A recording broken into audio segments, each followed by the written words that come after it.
അല്ല, എനിക്കറിയാൻ പാടില്ല എന്നിട്ട് ചോദിക്കുക. നിനക്ക് എന്താ ഇതിന് മാത്രം പണി ഇവിടെ? അതെ, നിങ്ങൾ പുറത്തുപോയി ചെയ്തതിനേക്കാൾ കൂടുതൽ പണി ഞാൻ ഈ വീട്ടിൽ ചെയ്യുന്നുണ്ട്. പിന്നെ വീട്ടിൽ മലമറിക്കണ പണിയല്ലേ ഉള്ളേ. രാവിലെ ജോലിക്ക് പോകുന്ന ഭർത്താവും വീട്ടിലിരിക്കുന്ന ഭാര്യയും തമ്മിലുള്ള സംഭാഷണമാണിത്. ഇതിൽ ആരുടെ ഭാഗത്താണ് ന്യായമെന്ന് കമന്റ് ബോക്സിൽ ഒന്ന് ഈ വീഡിയോ കണ്ടതിന് ശേഷം ഒന്ന് രേഖപ്പെടുത്തണം. രാവിലെ എഴുന്നേറ്റ് മുറ്റമെല്ലാം അടിച്ച് ചെടികളൊക്കെ നനച്ചതിന് ശേഷം അടുക്കളയിലേക്ക് വന്ന് തലേദിവസം വെള്ളത്തിലിട്ട് വെച്ചിരിക്കുന്ന വെള്ളക്കടല എടുത്ത് കുക്കറിലേക്ക് ഇട്ട് കുറച്ച് സവാള അരിഞ്ഞതും അതിന്റെ കൂടെ തന്നെ കുറച്ച് കറിവേപ്പിലയും കുറച്ച് ഉപ്പും കുറച്ച് വെള്ളവും ഇത്രയും ചേർത്ത് നന്നായിട്ടൊന്ന് ഇളക്കി ഒന്ന് അടച്ചു വെച്ച് കടല വേവിക്കുവാനായിട്ട് വെച്ചു. ഇനിയൊരു പാൻ എടുത്ത് വെച്ച് പാനിൽ എണ്ണ ചൂടായി കഴിയുമ്പോൾ അതിലേക്ക് നമ്മുടെ മസാലക്കൂട്ടുകൾ ജീരകം, പട്ട, ഗ്രാമ്പു, ഏലക്ക ഇതുപോലെ എല്ലാം ചേർത്ത് കൊടുത്തിട്ട് അതിലേക്ക് കുറച്ച് ചെറുതായിട്ട് അരിഞ്ഞ ഇഞ്ചിയും വെളുത്തുള്ളിയും പച്ചമുളകും കറിവേപ്പിലയും ഇട്ട് നന്നായിട്ടൊന്ന് വാട്ടിയെടുത്തതിന് ശേഷം സവാള ചേർത്ത് ഉപ്പും ചേർത്ത് അതുകൂടെ വാടിയതിനു ശേഷം അതിലേക്ക് ചെറുതായിട്ട് അരിഞ്ഞ തക്കാളി ചേർത്ത് കൊടുക്കുക. എല്ലാം വാടി വന്നു കഴിയുമ്പോൾ അതിലേക്ക് മഞ്ഞൾപ്പൊടി, മുളക് പൊടി, മല്ലിപ്പൊടി, ഗരം മസാല ഇത്രയും ചേർത്ത് നന്നായി വാടി വന്നു കഴിയുമ്പോൾ വെന്തു വന്നിരിക്കുന്ന വെള്ളക്കടല അതിലേക്ക് ഇട്ട് ഇളക്കി അതിന് മുകളിലൂടെ കുറച്ച് കസൂരി മേത്തി ഒന്ന് തൂക്കിക്കൊടുത്ത് കുറച്ച് മല്ലിയിലയും തൂകി കറി വാങ്ങിയെടുത്ത് വെച്ചു. ഇനി പുട്ടുണ്ടാക്കുവാൻ വേണ്ടിയിട്ട് പുട്ടുപൊടി എടുത്ത് അതിലേക്ക് പാകത്തിന് ഉപ്പും അതുപോലെ തന്നെ പാകത്തിന് വെള്ളവും ഒഴിച്ച് നന്നായിട്ട് ഇളക്കി മാറ്റിവെക്കുന്നു. വെറുതെ ഒരു പുട്ടാകണ്ട എന്ന് കരുതി കുറച്ച് ക്യാരറ്റ് എടുത്ത് ഒന്ന് ഗ്രേറ്റ് ചെയ്ത് അതും ഒന്ന് മാറ്റിവെക്കുന്നു. ഒരു വെറൈറ്റി ആയിക്കോട്ടെ എന്ന് കരുതി കുറച്ച് കറിവേപ്പില കൂടി മുറിച്ച് ആ പുട്ടുപൊടിയുടെ മുകളിലേക്ക് ഇട്ട് നമ്മൾ ആദ്യം ഗ്രേറ്റ് ചെയ്ത് വെച്ചിരുന്ന ക്യാരറ്റ് അതിലേക്ക് ഇട്ട് എല്ലാം കൂടെ നന്നായിട്ടൊന്ന് ഇളക്കിയെടുക്കാം. ഇപ്പോൾ നന്നായിട്ട് മിക്സ് ആയിട്ടുണ്ട്. ഇനി വാഴയില കൊണ്ട് ഒരു പുട്ടുകുറ്റി പോലെ ഉണ്ടാക്കി അതിലേക്ക് ഇത് ഇട്ട് കൊടുക്കാം. ഇതും ഒരു വെറൈറ്റി ആയിക്കോട്ടെ എന്ന് കരുതിയ ഏറ്റവും മുകളിലായിട്ട് തേങ്ങ ഇട്ട് കൊടുക്കാം. ഇനി ആ ഇഡ്ഡലി പാത്രം അടച്ചു വെച്ച് നമുക്ക് ഒന്ന് വേവിച്ചെടുക്കാം. ദേ പുട്ട് റെഡി ആയിട്ടുണ്ട്. അങ്ങനെ പുട്ടും കടലയും കൂട്ടി ഭർത്താവ് തട്ടിയിട്ട് പോയി. ഇനി ഒരു ചെറിയ പുഴുക്കാകാം ഉച്ചയ്ക്ക് കഴിക്കുമ്പോൾ എന്ന് കരുതി ചേമ്പും ചേനയും കപ്പങ്ങയും എടുത്ത് ഒരു ചെറിയ പുഴുക്കുണ്ടാക്കുവാനായിട്ട് തുടങ്ങി. കപ്പങ്ങ എടുത്ത് ചെറിയ കഷ്ണങ്ങളാക്കി നുറുക്കി കുറച്ച് വെള്ളത്തിലേക്കിട്ട് മാറ്റിവെച്ചു. അതുപോലെ തന്നെ ചേനയും എടുത്ത്, ചേന ഇതിൽ ഉണങ്ങിയ ചേനയാണ്, ചേനയും എടുത്ത് ചെറിയ കഷ്ണങ്ങളാക്കി നുറുക്കി അതും നമ്മുടെ വെള്ളത്തിലേക്കിട്ട് മാറ്റിവെച്ചു. ഇനി ഇരിക്കുന്നത് ചേമ്പാണ്. ചേമ്പ് അതുപോലെ തന്നെ ചെറുതായിട്ട് നുറുക്കി, ചേമ്പ് ഒറ്റയ്ക്ക് വെച്ചാലും നല്ലതാണ്, പക്ഷേ ഈ പുഴുക്കിന് ഇതുപോലെ തന്നെ ചെറിയ കഷ്ണങ്ങളാക്കി നുറുക്കി നമുക്ക് വെള്ളത്തിലേക്കിട്ട് ഒന്ന് മാറ്റിവെക്കാം. ഇനി വെള്ളത്തിൽ നിന്ന് ഇതെല്ലാം കൂടി ഒന്ന് കഴുകി വാരിയെടുത്ത് നമുക്ക് ഒരു കുക്കറിലേക്ക് ഇതെല്ലാം കൂടെ ഇട്ട് കൊടുക്കാം. കുക്കർ എടുത്ത് വെച്ചിട്ടുണ്ട്. ആ വെള്ളത്തിൽ നിന്ന് അതെല്ലാം വാരി ഈ കുക്കറിലേക്ക് ഇട്ട് കൊടുക്കാം. കുക്കറിലേക്ക് ഇട്ടതിന് ശേഷം ഇനി അതിലേക്ക് കുറച്ച് മഞ്ഞൾപ്പൊടിയും കുറച്ച് മുളക് പൊടിയും പാകത്തിന് ഉപ്പും ഒരു 2-3 പച്ചമുളക് നടുവെ കീറിയതും കുറച്ച് കറിവേപ്പിലയും ഇനി അതിലേക്ക് പാകത്തിന് വെള്ളവും ഒഴിച്ച് കൈകൊണ്ട് തന്നെ ചെറുതായിട്ടൊന്ന് ഇളക്കി കൊടുത്ത് ഒന്ന് അടച്ചു വെച്ച് നമുക്ക് ഇത് വേവിക്കുവാനായിട്ട് വെക്കാം. ഇതേ സമയം തന്നെ ഒരു മിക്സിയുടെ ജാറിലേക്ക് തേങ്ങ ചിരകിയതും കുറച്ച് നല്ല ജീരകവും ചേർക്കാം. അത്രയും ചേർത്ത് ഒന്ന് അടിച്ചെടുക്കാം. ഇനി ഒരു പാത്രത്തിലേക്ക് എണ്ണ ഒഴിച്ച് എണ്ണ ചൂടായി കഴിയുമ്പോൾ അതിലേക്ക് കടലപ്പരിപ്പും അതുപോലെ തന്നെ കുറച്ച് ഉഴുന്നും ഇട്ട് നന്നായിട്ടൊന്ന് വറുത്തെടുക്കാം. ഒന്ന് ഫ്രൈ ചെയ്യട്ടെ ആ എണ്ണയിൽ കിടന്ന്. ഇനി അതിലേക്ക് ചെറുതായിട്ട് അരിഞ്ഞു വെച്ചിരിക്കുന്ന ചെറിയ ഉള്ളി ചേർത്ത് കൊടുത്തു. ഒരു 2 വറ്റൽമുളക് വട്ടം കീറി അതിലേക്ക് ഇട്ടു. കുറച്ച് കറിവേപ്പില കൂടി ഇട്ടു. കുറച്ച് തേങ്ങ കൂടി ചേർത്തു. ആദ്യം നമ്മൾ തേങ്ങ അരച്ചു വെച്ചിട്ടുണ്ട്. അത് കൂടാതെ കുറച്ച് തേങ്ങ കൂടി ഇട്ട് നന്നായിട്ടൊന്ന് വാട്ടിയെടുത്തു. ഇനി നമ്മുടെ വെന്ത് വന്നിരിക്കുന്ന ഇതെല്ലാം കൂടി ഈ ചട്ടിയിലേക്കിട്ട് നന്നായിട്ടൊന്ന് ഇളക്കി കൊടുക്കുക. ഇനി നമ്മൾ അരച്ചു വെച്ചിരിക്കുന്ന തേങ്ങ അതും ഇതിലേക്ക് ചേർത്ത് കൊടുക്കുക. തേങ്ങ വിട്ടു പോരുന്നില്ലെങ്കിൽ ആ മിക്സിയുടെ ജാറിലേക്ക് ഒരു കുറച്ച് വെള്ളം കൂടി ചേർത്ത് കൊടുത്ത് ഒന്ന് കുലുക്കിയെടുത്ത് ഇതിലേക്ക് ഒഴിച്ചാൽ കറക്റ്റ് ആയിരിക്കും. ഇപ്പോ പാകത്തിന് വെള്ളമൊക്കെയാണ്. ഇനി കുറച്ച് വെള്ളം ഒന്ന് വറ്റണം. അപ്പൊ നമ്മൾ സ്പൂൺ കൊണ്ട് ചെറുതായിട്ടൊക്കെ ഒന്ന് ഉടച്ചു കൊടുക്കുക. അങ്ങനെ നമ്മുടെ പുഴുക്ക് റെഡി ആയിട്ടുണ്ട്. ഇനി ഭാര്യ ആലോചിച്ചത് ചോറിന് എന്ത് കറി ഉണ്ടാക്കുമെന്നാണ് ഒഴിക്കാനായിട്ട്. ഇനി പെട്ടെന്ന് സവാള, തക്കാളി, ഉരുളക്കിഴങ്ങ് ഇത് 3 ഇരിപ്പുണ്ടായിരുന്നു. അപ്പൊ ഉരുളക്കിഴങ്ങ് നമ്മൾ ചെറിയ കഷ്ണങ്ങളാക്കി നുറുക്കി കുക്കറിലേക്ക് ഇട്ടു. അതുപോലെ തന്നെ തക്കാളിയും ചെറുതായിട്ട് നുറുക്കി ഈ കുക്കറിലേക്ക് തന്നെ ഇട്ട് കൊടുത്തു. അതിന്റെ കൂടെ സവാള ചെറുതായിട്ടല്ല, ഇത്തിരി വലുപ്പത്തിൽ ഇത്തിരി കട്ടി കൂടിയ കഷ്ണങ്ങളാക്കി നുറുക്കി അതും കുക്കറിലേക്ക് ഇട്ട് കൊടുത്തു. സവാള അല്പം കട്ടി കൂടിയിരിക്കുന്നതാണ് നല്ലത്.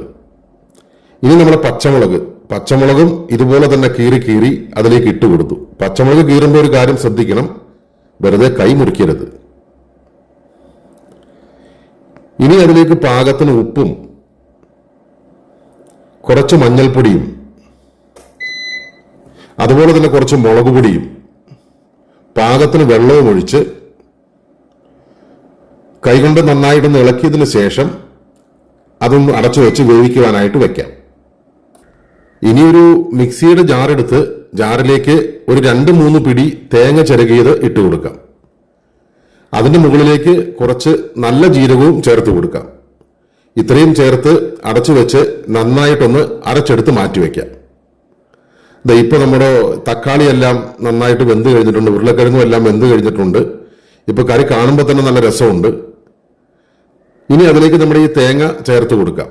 തേങ്ങ ഞാൻ ആദ്യം പറഞ്ഞതുപോലെ ശരിക്കും ചാടുന്നില്ലെങ്കിൽ കുറച്ച് വെള്ളം കൂടി ഒഴിച്ച് ഒന്ന് മിക്സ് ചെയ്ത് അതിലേക്ക് ഒഴിച്ചു കൊടുക്കാം. ഇനി നന്നായിട്ടൊന്ന് ഇളക്കിയെടുക്കാം. ഇപ്പൊ ഏകദേശം കറി ആയിട്ടുണ്ട്.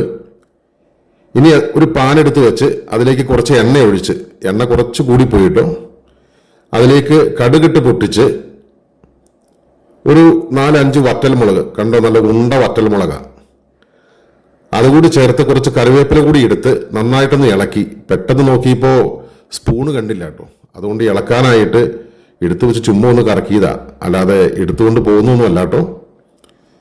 ഇനി ഇത് ഈ കറിയിലേക്ക് നമുക്ക് ചേർത്ത് കൊടുക്കാം.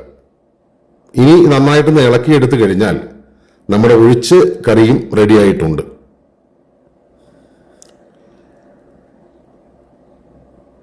സംഭവം അടിപൊളിയത്.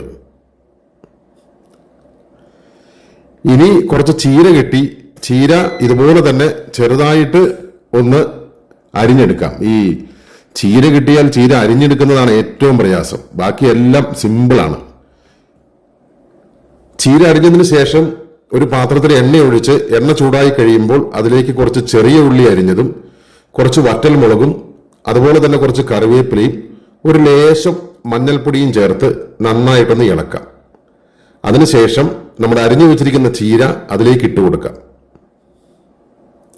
ഇനി അതിലേക്ക് പാകത്തിന് ഉപ്പും അതിന്റെ പുറത്തേക്ക് കുറച്ച് തേങ്ങ ചിരകിയതും കൂടി ഇട്ട് നന്നായിട്ടൊന്ന് ഇളക്കിയതിന് ശേഷം നമുക്കൊന്ന് അടച്ചു വെച്ച് വേവിച്ചെടുക്കാം.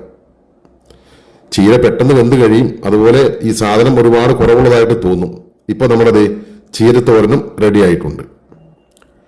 ഇനി ഇരിക്കുന്ന 2 കത്രിക അതിന്റെ കാരമെല്ലാം ഒന്ന് പോകാൻ പാകത്തിന് വെള്ളത്തിലേക്കിട്ട് നന്നായിട്ടൊന്ന് കഴുകിയെടുക്കാം. കഴുകിയെടുത്തതിന് ശേഷം നല്ലൊരു ഉണങ്ങിയ തുണി വെച്ച് ഇതെല്ലാം ഒന്ന് തുടച്ചെടുക്കണം.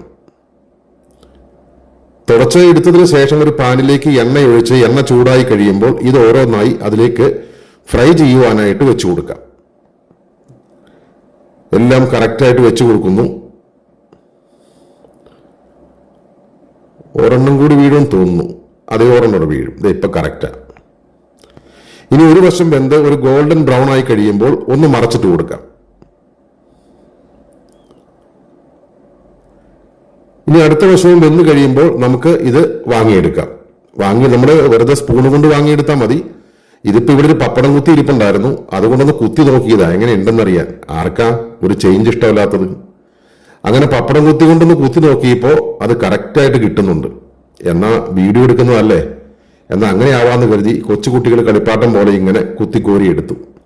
ഇനി അതേ എണ്ണയിലേക്ക് ഒരു 5-6 വറ്റൽമുളക് നമ്മൾ ചേർത്ത് കൊടുത്തു. അത് നന്നായിട്ടൊന്ന് വാടി വന്നു കഴിയുമ്പോൾ, കരിഞ്ഞു പോകരുത്, നന്നായിട്ടൊന്ന് വാടി വന്നു കഴിയുമ്പോൾ അത് നമുക്ക് കോരിയെടുത്ത് മാറ്റാം. ഇനി അതിലേക്ക് കുറച്ച് ചെറിയ ഉള്ളി ചേർത്ത് നന്നായിട്ടൊന്ന് വാട്ടിയെടുക്കാം. ചെറിയ ഉള്ളി നന്നായിട്ട് വാടി വന്നതിന് ശേഷം മാത്രം കുറച്ച് കറിവേപ്പില കൂടി ഇട്ട് ഒന്ന് ഇളക്കി കൊടുക്കാം. അതിന്റെ കൂടെ കുറച്ച് വാളംപുളിയും. ഒന്ന് ചൂടായിട്ട് വന്നു കഴിയുമ്പോൾ അതും നമുക്കെടുത്ത് മാറ്റാം. ഇനി ഒരു ഇടികല്ലെടുത്ത് ഇടികല്ലിലേക്ക് നമ്മൾ ആദ്യം വറുത്ത് വെച്ചിരിക്കുന്ന വറ്റൽമുളക് അതിലേക്ക് ചേർത്ത് കൊടുക്കുക. ആദ്യം വറ്റൽമുളക് നമുക്ക് നന്നായിട്ടൊന്ന് ഇടിച്ചെടുക്കാം. അതിനുശേഷം നമ്മൾ ചൂടാക്കി വെച്ചിരിക്കുന്ന ഉള്ളിയും ബാക്കിയുള്ള സാധനങ്ങളെല്ലാം കൂടി ഈ കല്ലിലേക്കിട്ട് നന്നായിട്ടൊന്ന് ചതച്ചെടുക്കാം. നന്നായിട്ട് ചതച്ചെടുത്തതിന് ശേഷം അതൊരു പ്ലേറ്റിലേക്ക് മാറ്റിയിട്ട് നമ്മൾ ആദ്യം വറുത്ത് വെച്ചിരിക്കുന്ന വഴുതനങ്ങയുടെ കഷ്ണങ്ങൾ ഇതിലേക്ക് ഇട്ട് കൊടുക്കാം. അതിന് മുകളിലേക്ക് പാകത്തിന് ഉപ്പിട്ട് കൊടുക്കാം. അതിനുശേഷം ഇത് കൈകൊണ്ട് നന്നായിട്ടൊന്ന് ഇളക്കി കൊടുക്കാം. ഇത് ശരിക്കും മിക്സിയുടെ ജാറിലിട്ട് അടിച്ചെടുത്താലും മതി, എങ്കിലും കൈകൊണ്ട് കുഴയ്ക്കുന്നതാണ് അതിൻ്റെ ഒരു ടേസ്റ്റ്. നന്നായിട്ട് കുഴഞ്ഞു വന്ന് കഴിയുമ്പോൾ ഇത്തിരി നിറത്തിന് വേണ്ടിയിട്ട് കുറച്ച് കാശ്മീരി മുളക് പൊടി കൂടി ചേർക്കുന്നു. ഇനി അതിലേക്ക് കുറച്ച് വെളിച്ചെണ്ണ കൂടി, പച്ച വെളിച്ചെണ്ണ കൂടി ചേർത്ത് നന്നായിട്ടൊന്ന് ഇളക്കിയെടുത്താൽ നമ്മുടെ വഴുതനങ്ങ ചമ്മന്തി റെഡി ആയിട്ടുണ്ട്. ഇനി ചോറ് എടുത്തു വെച്ച് അതിൻ്റെ മുകളിലേക്ക് നമ്മുടെ കിഴങ്ങും തക്കാളിയും വെച്ച കറി, ആ ചാറുകറി അതിൻ്റെ മുകളിലേക്കൊന്ന് ഒഴിച്ചു കൊടുത്ത്, ആ ചാറും കൂടെ കുറച്ച് ഒഴിച്ചു കൊടുക്കാം. ഒഴിച്ചു കൊടുത്തു. ഇനി നമ്മുടെ ചീരത്തോരൻ അതിൻ്റെ സൈഡിലേക്ക് വെച്ചു. നമ്മുടെ പുഴുക്ക് അങ്ങനെ അങ്ങോട്ട് വീണു അതിലേക്ക് വെച്ചു. ഇനി ഏറ്റവും മുകളിലായിട്ട് പപ്പടവും നമ്മുടെ വഴുതനങ്ങ ചമ്മന്തിയും വെച്ചു കൊടുത്തു. ഇനി ഇത് കഴിച്ചു തുടങ്ങി. തനിയെ ഉണ്ടാക്കുക, തനിയെ ഇരുന്ന് കഴിക്കുക, ഒരു മനസുഖം. തീറ്റ കണ്ടിട്ട് തടി കൂടുമെന്നുള്ള സ്ട്രെസ്സാന്ന് തോന്നുന്നു, അതാണ് കുറച്ച് കഴിക്കുന്നത്. ഇനി നിങ്ങളാണ് തീരുമാനിക്കേണ്ടത് ഭാര്യമാർക്ക് വീട്ടിൽ പണിയുണ്ടോ ഇല്ലയോ എന്ന്. ഞാൻ പറയുന്നു നല്ല പണിയുണ്ടെന്ന്. എന്റെ അഭിപ്രായത്തോട് യോജിക്കുന്നവർക്ക് കമന്റ് ബോക്സിൽ ഒന്ന് രേഖപ്പെടുത്താട്ടോ. എന്തായാലും ഭാര്യമാര് എന്റെ അഭിപ്രായത്തോട് യോജിക്കും എന്നാണ് ഞാൻ കരുതുന്നത്. പക്ഷേ ചിലപ്പോ ഭർത്താക്കന്മാരും യോജിച്ചേക്കാം. അപ്പൊ നമുക്ക് കമന്റ് ബോക്സിൽ കാണാം. സംഭവം അടിപൊളിയാട്ടോ.